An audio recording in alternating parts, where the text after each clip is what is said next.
beleza? Professor Diogo Victor aqui mais uma vez com vocês, satisfação total para a gente continuar detonando a nossa querida informática aqui para o seu concurso da PMTO. Então a gente resolveu aqui, né, gravar esse vídeo adicional, trazendo algumas considerações adicionais, aquelas que a gente já fez no primeiro vídeo, sobre a nosso querido concurso aqui da Polícia Militar do Estado de Tocantins, né? Então a gente vai aqui mais uma vez detonar considerações para te ajudar a colocar o X no lugar correto. Então a gente pode considerar que estamos agora na semana Vale Tudo PMTO Informática parte 2 aí, para a gente fechar com chave de ouro essa revisão na reta final para o seu concurso aí. Então a gente traz o próximo tópico que a gente aborda aqui, é o nosso famoso tópico sobre arquivos, né? Que é um tema que está aí também no seu edital e que é muito visado pelas bancas aí em concurso. Sobre os arquivos, a gente faz uma consideração rápida.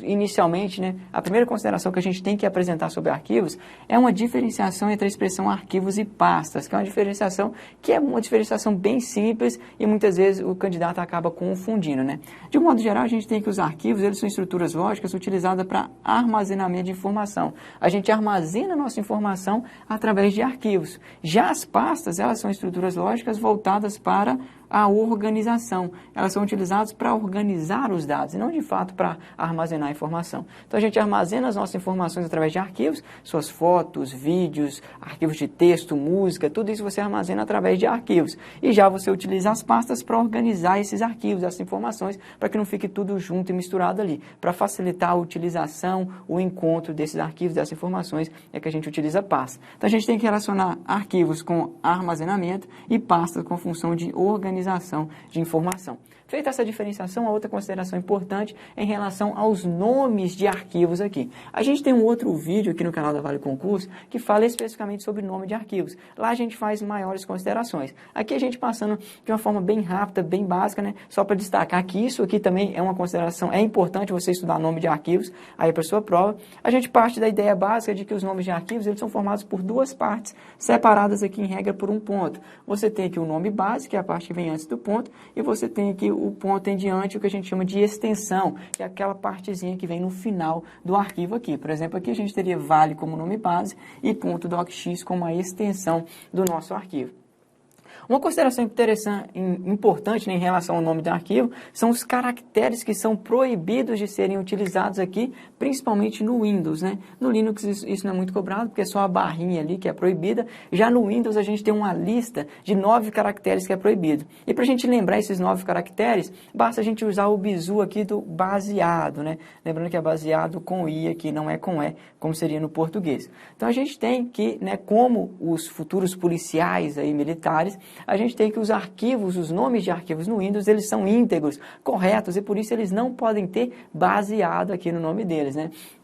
E o que significa esse baseado? Cada letrinha aqui em regra, e no final aqui o DO, de 2 pontos, vai indicar um grupo de caracteres que não podem estar presentes em nome de arquivos no Windows. Então a gente tem o B aqui de barras, qualquer tipo de barra, seja uma barra para a esquerda, para a direita ou na vertical, aspas, o A aqui de aspas duplas não pode ter, lembrando que aspas simples aqui, apóstrofo a gente pode ter, agora aspas duplas não pode ter em nome de arquivos, o S aqui de sinais de maior e menor, os nossos sinais de maior e menor não pode ter, o I de interrogação, nosso sinal de perguntinha, né? Lembrando que é I, baseado com I aqui pra gente. Não é E de exclamação, é I de interrogação. O outro A aqui de asteriscos também não pode ter. E por fim o DO de 2 pontos aqui é um outro caractere que não pode ter nos nomes de arquivos dentro do sistema operacional o Windows aí. Então lembrou que falou caractere proibido em nome de arquivo no Windows, basta você lembrar do baseado. Cada uma das letrinhas do baseado vai te indicar um grupo de caracteres aqui que não pode estar presente em nomes de arquivos no nosso querido Windows aí. Avançando então, a gente vai para a próxima consideração, que é em relação à extensão, que é aquela partezinha no final do arquivo aqui, como a gente viu. A extensão, de um modo geral, ela vai indicar para o usuário e para o sistema qual que é o tipo de arquivo que ele se refere, né? Qual que é o tipo de informação, de dado que é armazenado dentro desse arquivo. Isso permite o sistema, por exemplo, determinar qual que é o tipo de programa que trabalha com esse arquivo. E uma consideração interessante sobre a extensão é que ela é opcional. Você pode ter arquivos sem extensão perfeitamente. Isso não é nenhum problema. Isso só vai fazer com que o sistema não consiga identificar, por exemplo, qual que é o tipo de dado armazenado dentro daquele arquivo automaticamente, e ele não sabe qual que é o tipo de programa que vai trabalhar com esse arquivo, de modo que ele vai te perguntar, se você tentar abrir esse arquivo, te pedir para escolher qual programa você quer utilizar para abrir esse arquivo. Mas é opcional, você pode ter perfeitamente um nome de arquivo sem extensão aqui. Além disso, o que é importante você levar para a sua prova? Você conhecer os principais tipos de arquivos existentes e as principais extensões relacionadas a esse tipo de arquivo. Então, por exemplo, aqui, a gente tem arquivos de imagem, arquivo de áudio, arquivo de vídeo e o nosso famosinho arquivo de atalho aqui. Então, a gente tem que conhecer esses tipos de arquivo e quais extensões estão relacionadas a cada um desses tipos. Quais extensões são utilizadas para indicar esses tipos de arquivo. Então, a gente tem, por exemplo, que os arquivos aqui de tipo de imagem possuem as seguintes extensões, as principais extensões: JPG ou JPEG, PNG, BMP e GIF. A gente tem mais extensões? Tem mais extensões, mais tipos diferentes de armazenar imagens aqui dentro de arquivos. Só que esses aqui são os principais, os mais cobrados em questões de concurso, e a chance de cair um desses aqui é maior na sua prova.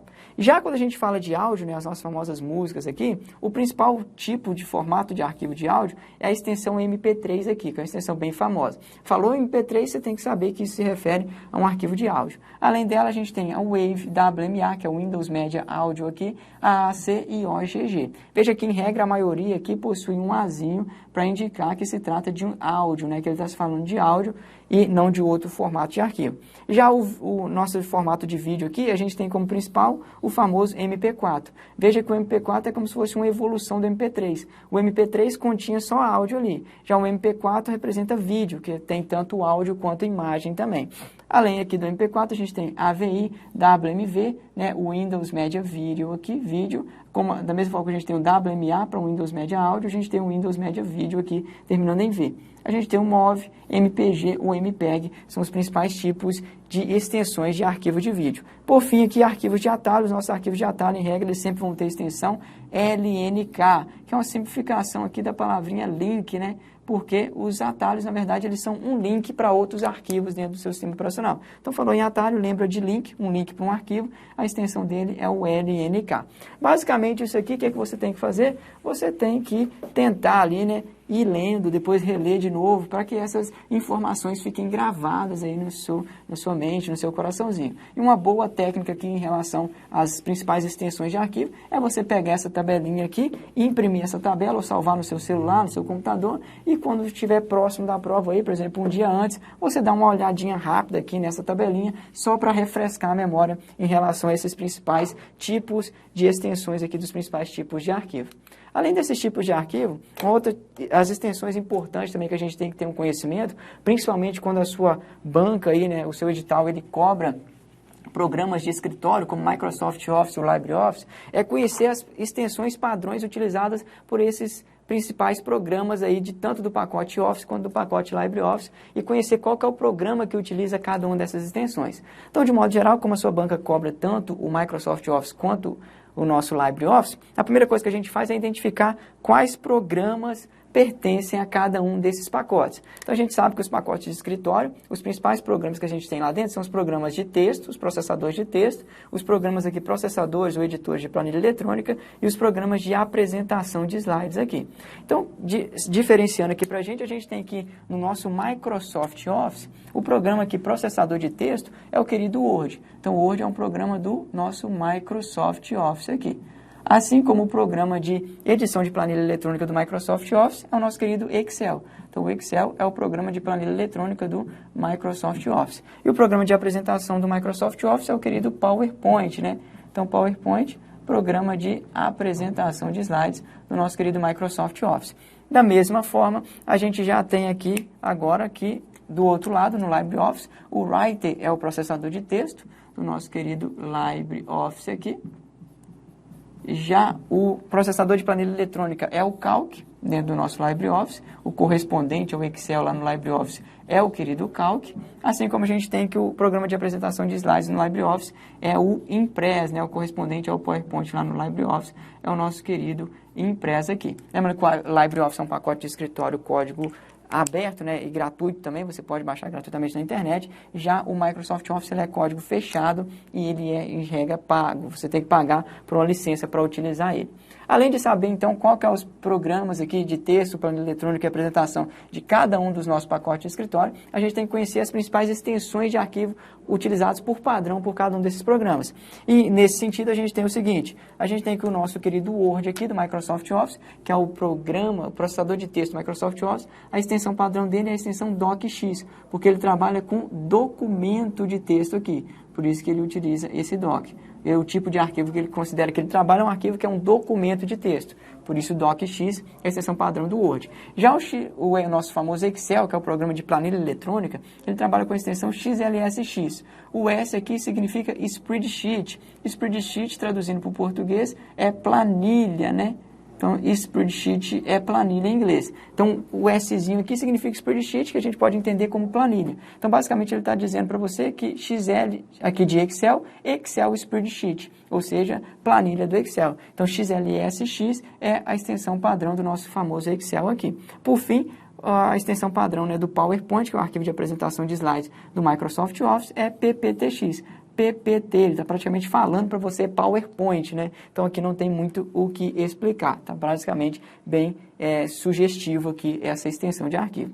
E do outro lado a gente tem aqui então as extensões utilizadas pelos programas do LibreOffice. De um modo geral, o LibreOffice ele utiliza um formato de arquivo conhecido como Open Document. Por isso, as extensões de arquivo dele sempre vão começar com esse OD aqui. OD para indicar que ele utiliza o formato de Open Document. E no final é aqui a gente vai ter a alteração aqui. Então, por exemplo, o formato padrão do Writer é o Open Document Text, né? O T aqui de texto, porque ele é um programa que trabalha com texto. Já o Calc, como ele trabalha com planilha eletrônica, é o Open Document Spreadsheet. Lembra que S aqui significa planilha. Então, como ele trabalha com planilha, ele vai ser a extensão aqui do nosso querido Calc. E por fim aqui, a extensão do Impress é o ODP, Open Document Presentation, P aqui de Presentation, que é apresentação, né? Se referindo às nossas apresentações de slide. Então, DocX do Word, XLSX Excel, PPTX, extensão padrão do PowerPoint. Já no LibreOffice a gente tem ODT de texto, a extensão padrão do Writer, ODS de Spreadsheet, extensão padrão do Calc, e ODP de Presentation, extensão padrão do nosso querido aqui Impress, né? Entendido aqui as principais extensões, a gente tem que fazer algumas considerações adicionais também em relação a esses queridos programas aqui dos nossos pacotes de escritório, porque os pacotes de escritório eles vieram expressamente sendo cobrados aí dentro do seu edital. Então a gente vai falar um pouquinho, dentro dos programas de pacote de escritório, a gente viu que os principais são os programas editores ou processadores de texto, de planilha eletrônica e apresentação de slide. No entanto, o que são mais cobrados mesmo em questão de concurso são os editores de texto e as planilhas eletrônicas. A apresentação de slides raramente é cobrado questões sobre ele, sobre o PowerPoint e o Impress mais especificamente. Aquilo que é cobrado em regra é aquilo que a gente já apresentou para os senhores. Só que em relação aos nossos processadores de texto aqui, ou também chamado de editores de texto, né? Mas o mais correto seria processadores de texto.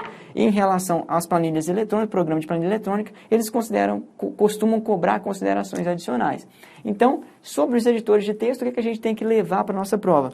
A gente tem que dar uma revisada aqui nos principais recursos existentes dentro de cada um desses programas editores de texto. No caso aqui do Microsoft Office, os principais recursos do Word. No caso do LibreOffice, os principais recursos aqui do nosso Writer, né? E onde que ficam esses principais recursos? A gente tem que focar principalmente no estudo da faixa de opções dentro do Microsoft Office, que é aquela parte superior ali do programa, né? Que fica na parte superior do programa, que divide ali, separa os principais recursos e comandos em diversas guias aqui dentro da janela do Word, e assim como no LibreOffice, a gente tem o nosso menus aqui, né, nossa barra de menus, que vai separar os principais comandos em vários menus aqui dentro da janelinha do Writer aqui.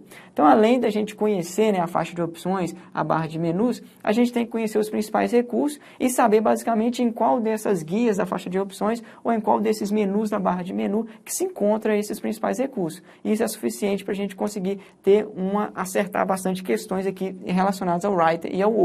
Por exemplo, aqui, um recurso muito cobrado em questões de concurso é o nosso famoso mala direta. O mala direta ele é basicamente um recurso que permite a geração de cartas, aqui para a gente, geração de cartas e etiquetas de forma automática a partir de modelos. Então, basicamente, né, é para aquela situação em que o usuário ele precisa criar ali, por exemplo, uma carta para 100 pessoas, por exemplo, um convite de casamento, em que a mensagem básica da carta é a mesma, só que vai mudar só o nome ou o endereço daquela pessoa, por exemplo. Então, para não ter que ficar digitando 100 vezes a mesma carta, só mudando o nome da pessoa, esse recurso de mala direta, que está presente tanto no Word quanto no Writer, né, ele vai permitir ao usuário, né, criar aqui um modelo de carta, ou um modelo de etiqueta ali, e vai, né, utilizando campos ali, por exemplo, ele vai utilizar lá no modelo de carta dele, ele coloca, ao invés de colocar o nome da pessoa, ele coloca um campo nome aqui, coloca campo nome. E depois ele escreve a mensagem que ele deseja aqui na carta, e no final, por exemplo, ele coloca aqui um campo endereço. E depois, então, ele cria um modelo único de carta aqui, e depois ele vai utilizar uma lista de destinatários, como, por exemplo, uma base de dados. Ele vai utilizar a lista de destinatários aqui, que vai ter o nome e o endereço de cada um dos destinatários, no caso aqui no nosso exemplo dos 100 destinatários dessa carta. Então, ele vai simplesmente, o nosso mala direta permite pegar essa lista de destinatários e aplicar sobre o seu modelo. Ele vai pegando aqui o nome dos destinatários e substituindo onde tem campo nome, ele substitui pelo nome do primeiro destinatário e o endereço aqui pelo endereço do primeiro destinatário e gera a primeira carta. Depois ele pega o próximo destinatário, substitui nome e endereço e gera a segunda carta. E assim ele vai pegando os dados aqui da sua lista de destinatários, substituindo no seu modelo de carta e gerando cartas e etiquetas de forma automática aí para você. No final ele vai ter gerado 100 cartas, uma carta para cada um dos destinatários, parecendo que aquelas cartas foram feitas especificamente personalizadas para ele. E onde que fica esse recurso aqui do nosso querido mala direta? Dentro do Microsoft Office, no nosso Word aqui, ele vai ficar na guia correspondências, né? Porque ele trabalha com essa ideia de cartas aqui, de etiquetas, é bem sugestivo. Já dentro do LibreOffice, ele vai ficar no nosso menu aqui de ferramentas, né? Dentro do menu de ferramentas, você vai ter lá uma ideia, lá uma opção de assistente de mala direta para você utilizar esse recurso. Um outro recurso, por exemplo, que a gente pode considerar é o pincel de formatação. Ele é chamado de pincel de formatação no Word, do Microsoft Office, e no nosso LibreOffice aqui no Writer, ele é chamado de clonar formatação. Ele é uma opção que permite simplesmente você copiar só a formatação de um texto. Você não copia o conteúdo, você copia a formatação de um texto e aplica em outra parte do seu texto. Ele vai estar presente aqui dentro do LibreOffice, né?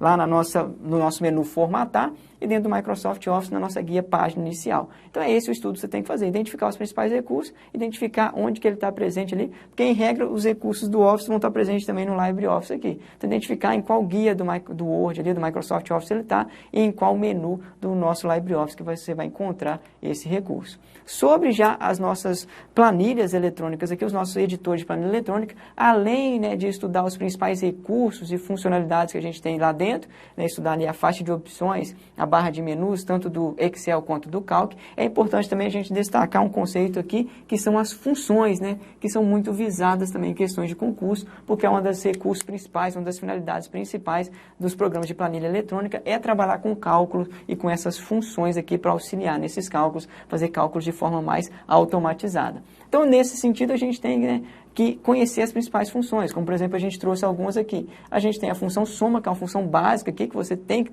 conhecer ela, que é uma função utilizada simplesmente para somar números ali, e você passa esses números entre parênteses para ela aqui, os números que você deseja somar. Por exemplo, soma 1, 2, 3, ele vai fazer a soma de 1 mais 2 mais 3. Você pode ir passando aqui, né, uma grande quantidade de números, até 255 argumentos aqui. Você tem também a função multi, que é uma função utilizada para multiplicar. Ela a base dela é a mesma ideia do soma, só que em vez de somar, ele vai multiplicar os números que você passa entre parênteses aqui, como argumento. A gente tem também a função se, que é a nossa função condicional, que é uma função muito interessante, muito cobrada também. Ela já trabalha aqui agora com 3 argumentos. O primeiro argumento aqui, né, que vem mais à esquerda, é o nosso teste lógico. O segundo argumento é o valor a ser retornado se o teste lógico for verdadeiro. E o terceiro argumento é o valor a ser retornado se o teste lógico for falso. Então, por exemplo, aqui eu poderia criar uma função para comparar o valor de alguma célula com o valor de alguma outra célula. Por exemplo, se A1 maior do que B2. Se o valor da célula A1 for maior do que B2, aí eu coloco aqui depois o valor que eu quero que seja retornado se isso for verdadeiro. Então, eu posso colocar aqui para retornar 5 se for verdadeiro, ou eu posso colocar aqui para retornar 0 se for falso. Então essa é a ideia. Primeiro o argumento é sempre o teste, o segundo aqui é se for verdadeiro, e o último que é o argumento aqui, que você coloca o valor a ser retornado caso esse teste aqui seja falso. Essa consideração sobre a nossa função se. Além disso, você tem algumas outras funções, como a função de contagem, né? Como, por exemplo, a função contar vazio. Essas funções aqui estão presentes tanto no Excel quanto no nosso Calc, né? Contar vazio, você passa como parâmetro para ela aqui um intervalo de células, e ela conta quantas células dentro desse intervalo estão vazias, ou seja, não possui nenhum valor dentro delas, e retorna aqui a quantidade de células vazias dentro do seu intervalo. Assim como a gente tem outras funções de contagem, como, por exemplo, o conte valores, que no sentido oposto, ele conte valores, vai contar a quantidade de células no intervalo que possui algum valor numérico ou textual, ou seja, as células que não estão vazias. Assim como também a gente tem um conte-se, que permite definir aqui um intervalo e uma condição. Vai contar somente as células dentro do intervalo que atende àquela condição. Por exemplo, contar de A1 até A10, quantidade de células que tem valor maior do que 10, maior do que 5, por exemplo. Eu poderia fazer isso com a função conte-se aqui, com a outra função de contagem, além do contar vazio. Além disso, sobre os nossos programas aqui de planilha eletrônica, é importantíssimo a gente destacar aqui outras duas considerações aqui, que é a diferença entre dois operadores que podem ser utilizados junto com essas funções, que é o nosso operador dois pontos aqui e o nosso querido operador ponto e vírgula. O operador dois pontos, ele é chamado de operador de intervalo, porque ele faz a nossa operação de intervalo, ele é utilizado para criar intervalos. E já o nosso operador ponto e vírgula, ele é chamado de operador de união. Ele simplesmente vai adicionando valores a um conjunto, como a gente vai ver que é a nossa operação de união, unir algum valor a um determinado conjunto. De um modo geral, o bizu aqui é substituir o nosso querido dois pontos pela palavrinha até.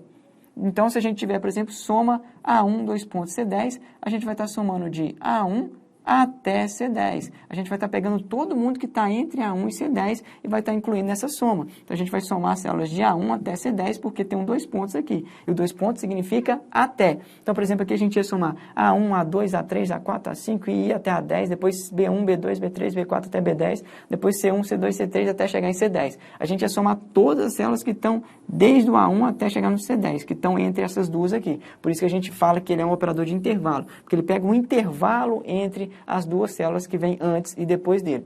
Já o nosso ponto e vírgula aqui, ele pode ser substituído pela palavrinha é. Em vez de até, a gente vai substituir pelo i aqui, pela nossa conjunção i. Então, aqui soma A1, ponto e vírgula, C10, ele vai estar falando para a gente somar a célula A1 e C10. A gente vai pegar somente a célula que vem antes e a célula que vem depois. Não pegamos mais nada além dessas, não pegamos nenhum intervalo entre elas, somente as próprias células que estão expressamente indicadas aqui. Então, essa é a consideração que a gente tem que levar aqui, importante, sobre o nosso Excel. Isso aqui vale tanto para o Excel quanto para o Calc aqui, né? Dois pontos substitui por até, intervalo, ponto e vírgula substitui por i, é a nossa operação de união.